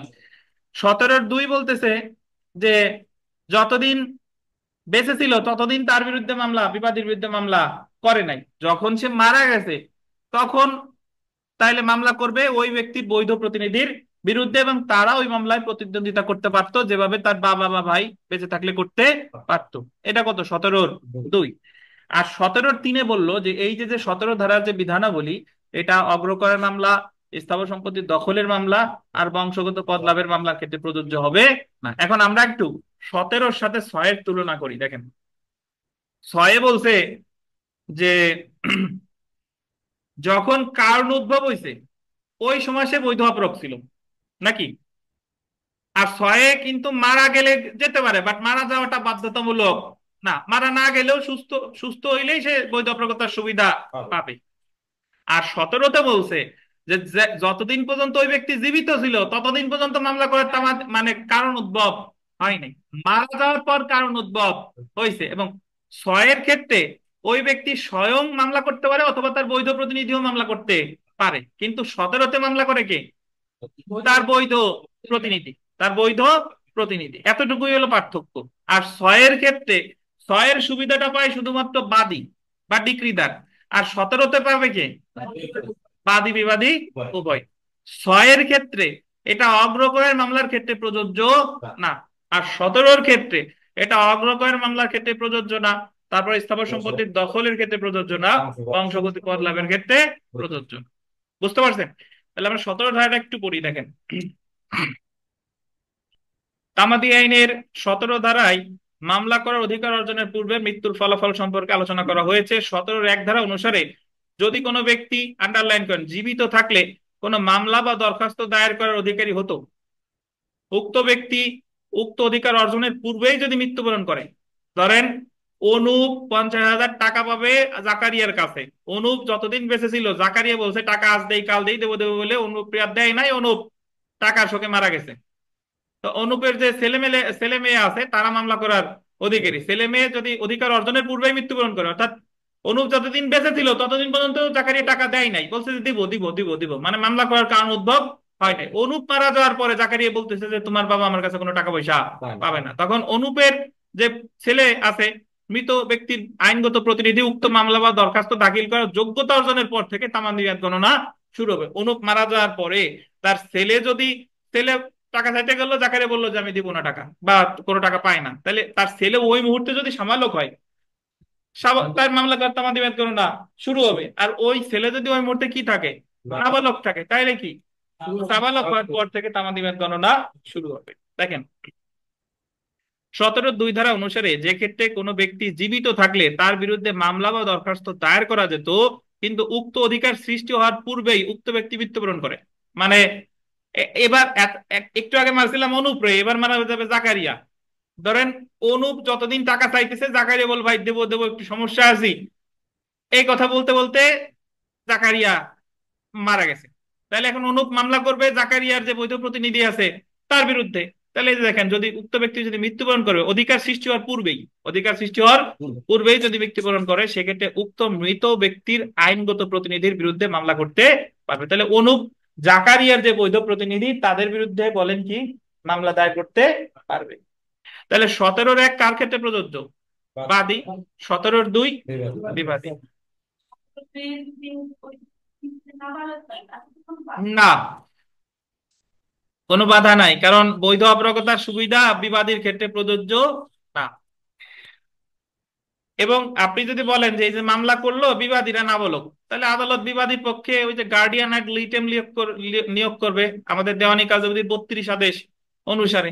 দেখেন, তবে 17 ধারার বিধানাবলী নিম্নলিখিত ক্ষেত্রে প্রযোজ্য হবে না: অগ্রক্রয়ের মামলা, স্থাবর সম্পত্তির দখল সম্পর্কিত মামলা, আর কি বংশগত পদ লাভ সম্পর্কিত মামলা। আমরা একটু চলে আসি 17 ধারার বৈশিষ্ট্য। দেখেন 17 ধারার বৈশিষ্ট্য বলছে 17 ধারার বিধান বাদী ও বিবাদী উভয়ের ক্ষেত্রে প্রযোজ্য। আর 6 ধারা ছিল কার ক্ষেত্রে? বাদীর ক্ষেত্রে। 17 ধারার বিধান অন্যান্য দরখাস্ত দায়েরের ক্ষেত্রেও প্রযোজ্য, অন্যান্য দরখাস্তের ক্ষেত্রেও প্রযোজ্য। মামলার কারণ উদ্ভবের পূর্বে যদি বাদী বা বিবাদী মৃত্যুবরণ করে, সেক্ষেত্রে 17 ধারার বিধানের প্রযোজ্যতা শুরু হয়। অ্যাকচুয়ালি বাদী বিবাদী বলা ঠিক না, যে মামলার কারণ উদ্ভবের পূর্বে যে মামলা করতে পারতো সেই যদি মারা যায়, তাহলে পরবর্তীতে কারণ উদ্ভব হলে তার বৈধ প্রতিনিধিরা মামলা করতে পারবে। 17 ধারার প্রকৃত সুবিধা লাভ করে বাদী বা বিবাদীর বৈধ প্রতিনিধিরা।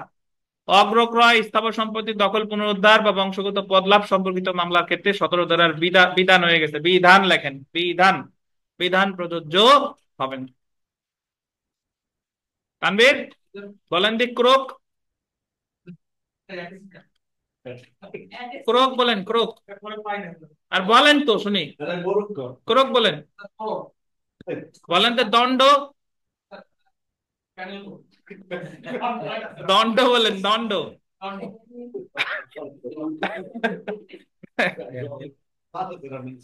দেখেন, আচ্ছা, তো আশা করি 6 এবং 17 ধারার বৈশিষ্ট্য আপনারা বুঝতে পারছেন।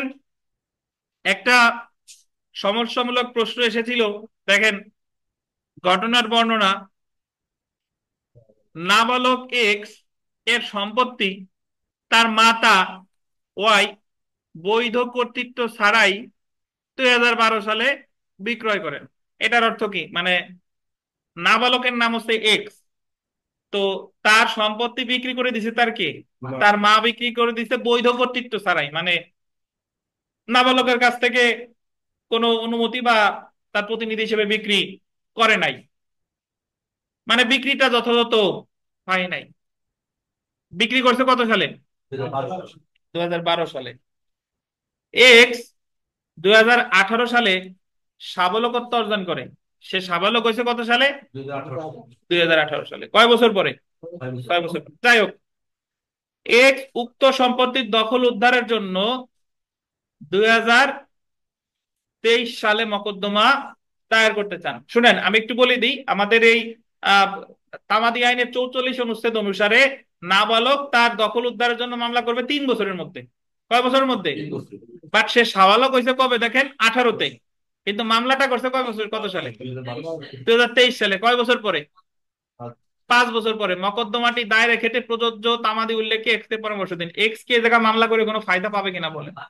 পাবে না, কারণ এই জায়গায় আমাদের তামাদি আইনের অনুসারে সে যে সময় পেত সেই সময়টা তার কি হয়ে গেছে, অতিক্রম হয়ে গেছে। তো বিচার্য বিষয় যদি দেখেন, নাবালক কর্তৃক দখল উদ্ধারের মোকদ্দমা দায়েরের ক্ষেত্রে প্রযোজ্য তামাদি উল্লেখকে এক্স কে পরামর্শ দিতে হবে। আইনগত পর্যালোচনায় আমরা চলে আসি, দেখেন আলোচ্য অংশে এক্স দখল উদ্ধারের মোকদ্দমা করতে পারবে না, এতে সে তামাদিতে কি হবে, এতে সে তামাদিতে বারিত হবে। দ্য লিমিটেশন অ্যাক্ট 1908 আন্ডারলাইন করেন প্রথম তফসিলের অনুচ্ছেদ 44 অনুযায়ী, এটা বলতেন প্রথম তফসিলের কত অনুচ্ছেদ, 44 অনুযায়ী নাবালকের অভিভাবক কর্তৃক কোন সম্পত্তি হস্তান্তর করা হলে সাবালক হওয়ার পর 3 বছরের মধ্যে তাকে মোকদ্দমা দায়ের করতে হবে। আমরা 44 অনুচ্ছেদটা আমাদের জন্য একটু আনকমন, এর আগে আমরা কখনো পড়িনি, প্রিলিতেও পড়িনি। এই জায়গায় বলা আছে যে 44 অনুচ্ছেদে বলছে যে নাবালকের সম্পত্তি যদি তার পিতামাতা কেউ যদি স্থানান্তর করে, তাহলে ওই নাবালককে ওই সম্পত্তি পাওয়ার জন্য মামলা করতে হবে সাবালক হওয়ার কতদিনের মধ্যে, 3 বছরের মধ্যে। কত অনুচ্ছেদে বলছে, 44। তাহলে সে সাবালক হয়েছে 2018 সালে, মামলাটা করছে 23 সালে, 3 বছর পেরিয়ে গেছে না। আলোচ্য অংশে নাবালক অবসানের পর 5 বছর পর সে সম্পত্তি দখল উদ্ধারের মোকদ্দমা দায়ের করতে আসে, এক্ষেত্রে তার এরূপ মোকদ্দমা তামাদিতে কি হবে, বাড়িতে হবে। সিদ্ধান্ত, সুতরাং এক্স দখল উদ্ধারের মোকদ্দমা করতে পারবে না, এতে সে তামাদিতে বাড়িতে হবে। বুঝছেন কিনা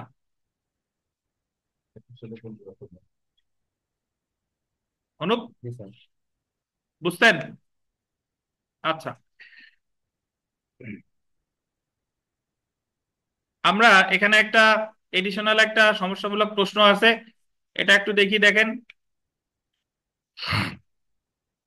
বাবু জোরপূর্বক আলামিনকে তার দখলীয় ভূমি থেকে বেদখল করে। বাবু বেদখল করছে কারে, আলামিন রে। বেদখল হওয়াকালীন সময় আলামিন উন্মাদ ছিলেন, মানে যখন তারে বেদখল করা হলো ওই সময় আলামিন কি ছিল, উন্মাদ। 10 বছর পর উন্মাদ থাকা অবস্থায়, অবস্থায় এই রস্যই কেটে অন্তঃস্থ দেন, অন্তঃস্থ। 10 বছর পর উন্মাদ থাকা অবস্থায় এক পুত্র সন্তান রেখে আলামিন মৃত্যুবরণ করে। আলামিন মারা গেছে, উন্মাদ থাকা অবস্থায় পুত্র সন্তান রেখে গেছে। আলামিনের উক্ত পুত্র কি দখল পুনরুদ্ধারের মোকদ্দমা দায়ের করতে পারবেন? যেমন সাবলক আলামিনের উক্ত পুত্র কি দখল পুনরুদ্ধারের মোকদ্দমা দায়ের করতে পারবেন?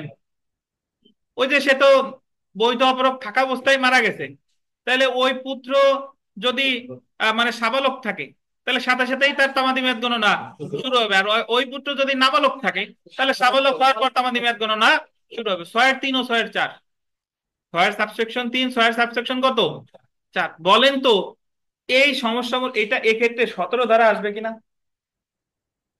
17 ধারা আলোচনা করে লাগবে কিনা এই প্রশ্নটা? 17 ধারা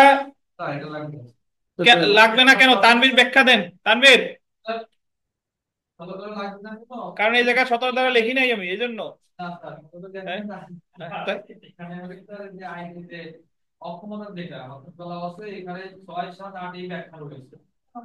তো ওই জায়গায় আপনি দেখেই বললেন, নতুন তো কিছু বললেন না।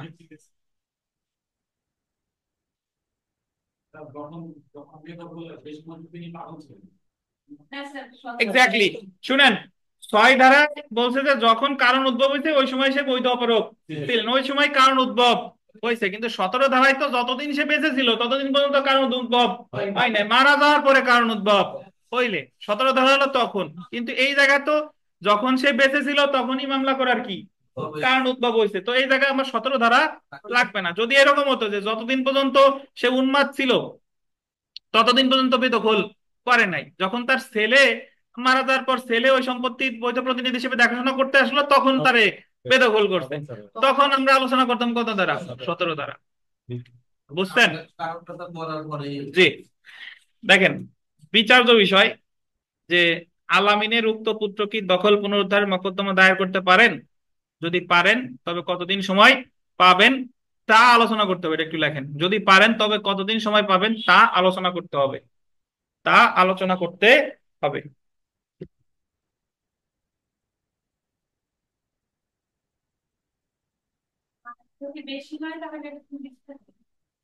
জি, আমার শিখে যাইতে হবে সর্বোচ্চটা। এখন আমি কতটুকু লিখবো কি লিখবো না, এটা হচ্ছে আমার পরীক্ষার হলে কত মার্ক কত সময় আছে সেটার উপরে আমার সিদ্ধান্ত নিতে হবে। কিন্তু আমি অল্প শিখে গেলে হবে না, আমার শিখে যেতে হবে কি পুরোটাই।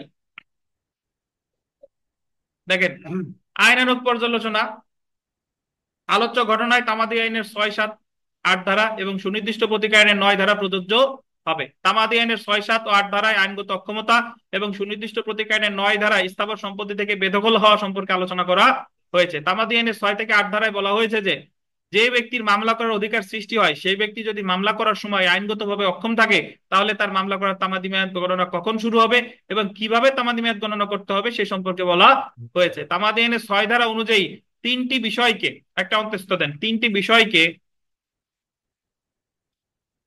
বিষয়কে আইনগত অপারগতা হিসেবে উল্লেখ করা হয়েছে, যথা 1, নাবালকত্ব; 2, উন্মাদ; 3 কি জড়বুদ্ধি সম্পন্ন। আর 6 ধারার বিধানাবলী শুধুমাত্র নিম্নলিখিত ক্ষেত্রে প্রযোজ্য হবে। কি কি? এ জায়গা ওই যে মূল মামলাতে 3 হয়ে গেছে, জায়গায় 1 লেখেন ভাই। মূল মামলার জায়গায় কি হবে পাইছেন? মূল মামলা 1, আর জারির আবেদন কত?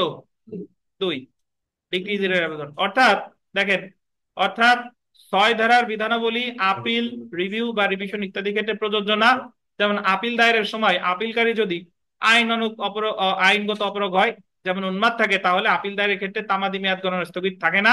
এছাড়া 6 ধারার বিধানাবলী শুধুমাত্র বাদীর ক্ষেত্রে প্রযোজ্য, অর্থাৎ বিবাদী 6 ধারার সুবিধা পাবে না। নিম্নে 6 ধারার বিধানাবলী আলোচনা করা হলো। ওই সেই আমি আর আলাদা করে আলোচনা করলাম না, 6 ধারা মোটামুটি যা যা আছে তাই। একেবারে লাস্টে এসে দেখেন যে তামাদি আইনের 8 ধারায় 6 ও 7 ধারার ব্যতিক্রম সম্পর্কে আলোচনা করা হয়েছে। 8 ধারায় বলা হয়েছে যে অগ্রকরের মামলার ক্ষেত্রে বৈধ অপরগতার বিধানাবলী প্রযোজ্য হবে না। আর বৈধ অপরগতা অবসান হওয়ার বা বৈধ অপরগ অবস্থায় মারা যাওয়ার পর যদি বাদী মামলা দায়েরের জন্য 3 বছরের বেশি সময় পাবে না। তো সিদ্ধান্তে চলে আসি। দেখেন সিদ্ধান্ত, সুতরাং সুতরাং উল্লেখিত ঘটনায় মৃত আলামিনের পৌত্র 6-3 ও 6-4 ধারা অনুযায়ী মকদ্দমা দায়ের করতে পারবে, এবং যেহেতু আলামিন দখল থেকে বেদখল হয়েছে তাই সে সুনির্দিষ্ট প্রতিকার আইনের 9 ধারা অনুযায়ী দখল পুনরুদ্ধারের মকদ্দমা দায়েরের জন্য 6 মাস সময় পাবে। এই ক্ষেত্রে মৃত আলামিনের ছেলে মকদ্দমা দায়ের করার জন্য তামাদি আইনের 8 ধারা অনুযায়ী 6 মাস সময় পাবে। বুঝতে পারছেন? তো এই ছিল আমাদের আহ এই সমস্যামূলক প্রশ্নটার উত্তর। যেটা আমাদের সাজেশনে নাই সেটা হলো 10 আর 11। 10 আর 11 ধারা আমাদের আলাদা কোনো প্রশ্ন না, বাট আমাদের জানতে হবে 10 আর 11তে কি আছে। আগে একদিন আলোচনা করছিলাম, তারপরে দেখেন ধারা 10, প্রকাশ্য ওসি এবং তার প্রতিনিধিদের বিরুদ্ধে মকদ্দমা। ধরেন যে কোনো একটা ট্রাস্টি যখন তার ট্রাস্ট রিলেটেড যে দায়িত্ব আছে সেই দায়িত্ব যদি সে অবহেলা করে, দুর্নীতি করে, অনিয়ম করে, তখন তার বিরুদ্ধে মামলা করার ক্ষেত্রে কোনো তামাদি মেয়াদ থাকবে না তার বিরুদ্ধে। এটাই বলছে তামাদি আইনের কত ধারায়? 10 ধারায়। দেখেন, কোন সুনির্দিষ্ট উদ্দেশ্যে মৌখিক বা লিখিতভাবে ব্যক্ত করে, এটা বলতেন মৌখিক বা লিখিতভাবে ব্যক্ত করে যখন কোনো ট্রাস্ট সৃষ্টি করা হয়, এরূপ ট্রাস্টের দায়িত্ব যদি কোনো ট্রাস্টির উপর ন্যস্ত করা হয়, মানে ট্রাস্টের দায়িত্ব কার উপর ন্যস্ত করা হয়? ট্রাস্টির উপর। এবং উক্ত ট্রাস্টি যদি কোনো দুর্নীতি করে তবে তার বিরুদ্ধে মকদ্দমা দায়েরের ক্ষেত্রে তামাদি মেয়াদ কখনো উত্তীর্ণ হবে না। 10 ধারার বিধান আন্ডারলাইন করেন, প্রকাশ্য বা এক্সপ্রেস ট্রাস্টের ক্ষেত্রে প্রযোজ্য। কি ট্রাস্ট?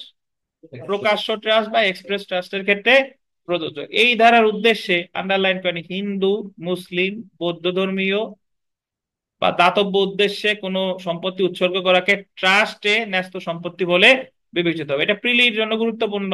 ওই যে আপনার হিন্দু, মুসলিম, বৌদ্ধ বা দাতব্য উদ্দেশ্যে যদি কোনো সম্পত্তি উৎসর্গ করা হয় তখন সেটা ট্রাস্টে ন্যস্ত সম্পত্তি বলে গণ্য হবে। তাহলে এই জায়গা কোন ধর্ম যদি এইভাবে প্রশ্ন আসে প্রিলিতে, কোনটা নাই?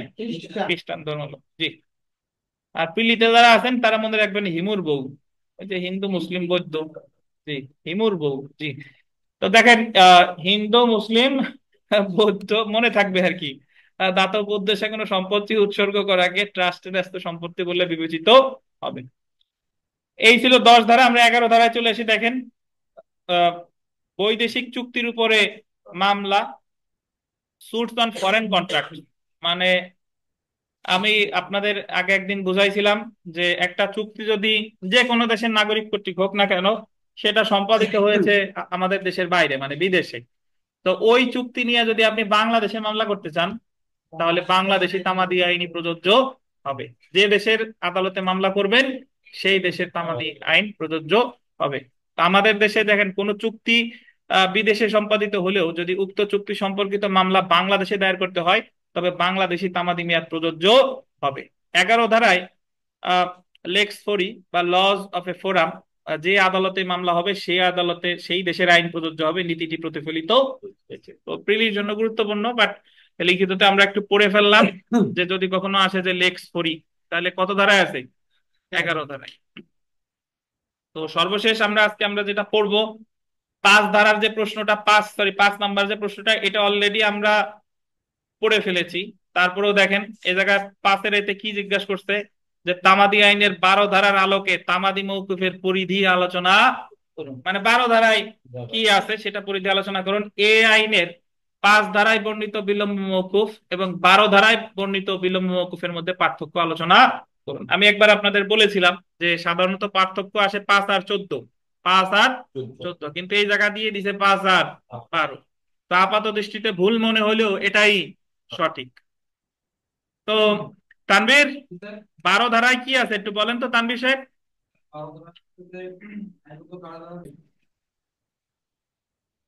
আচ্ছা ভাই, দেখেন আমরা গতদিন আলোচনা করছিলাম যে তামাদি মেয়াদ গণনা হতে কোন কোন সময় বাদ যাবে। তখন আমরা আলোচনা করছিলাম 12 থেকে 16, সাথে 17 আলোচনা করছিলাম। তো 12 ধারার টাইটেল হলো আইনগত কার্যধারায় ব্যয়িত সময়। মানে এখানে 12 ধারায়ও এক ধরনের বিলম্ব মওকুফ বলা যেতে পারে। বলছে যে আপনি কোন মূল মামলা, দরখাস্ত, আপিল এগুলো দায়েরের ক্ষেত্রে কোন কোন সময় বাদ দেওয়া যাবে এবং এই সময়টা বাদ দেওয়াই বাধ্যতামূলক, এই জায়গা বিবেচনামূলক না।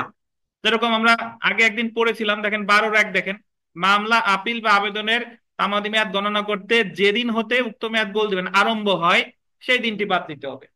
আমারে আজকে বেদখল করলো, মামলা করার তামাদি মেয়াদ 6 মাস, এখন প্রথম দিন গণনা শুরু হবে, আজকে বেদখল করছে, আজকের দিনটা বাদ দিতে হবে, আগামীকাল থেকে 6 মাস গণনা হবে। এটাই বলছে কততে? 12-1। 12-2 দেখেন, আপিলের অনুমতির দরখাস্ত, রায় রিভিউ এর তামাদি মেয়াদ গণনা করতে যেদিন উক্ত রায় ঘোষণা করা হয়েছে সেই দিনটি। রায় যেদিন ঘোষণা করছে সেই সময়টা, ওই দিনটা কি দিতে হবে?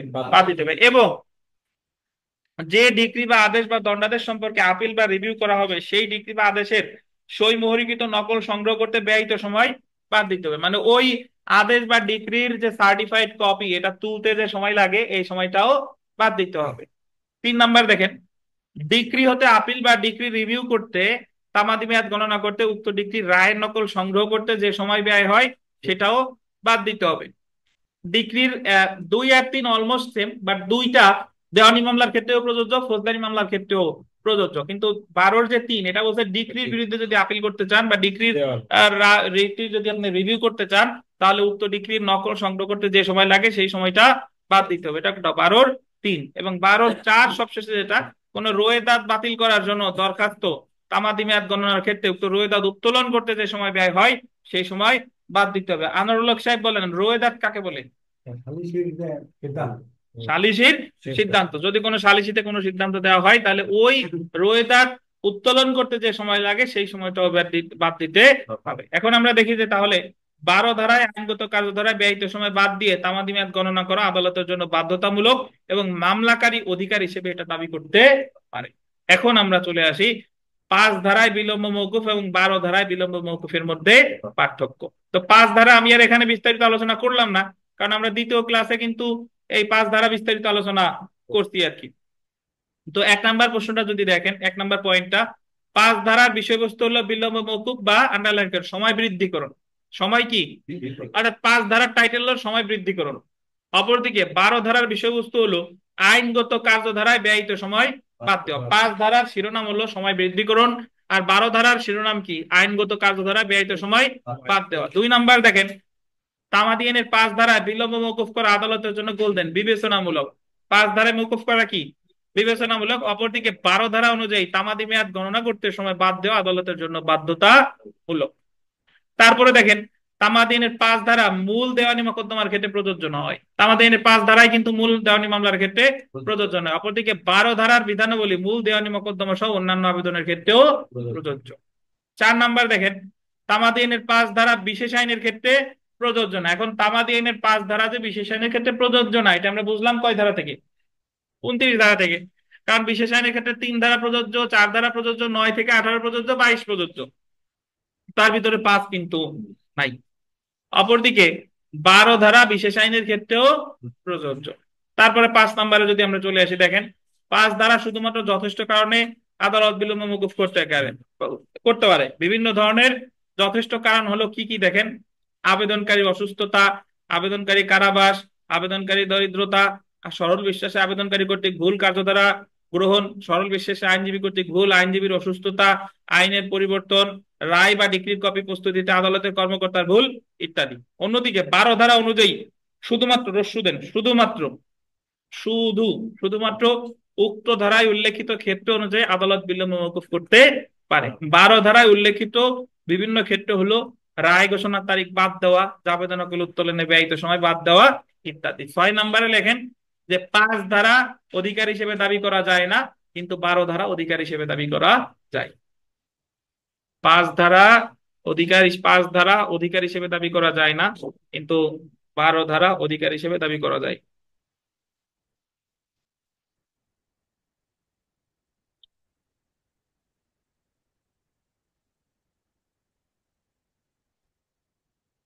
এই যে আমি ইনশাল্লাহ চেষ্টা করতেছি এই ছিল ইনশাল্লাহ। আমাদের আজকের লেকচার।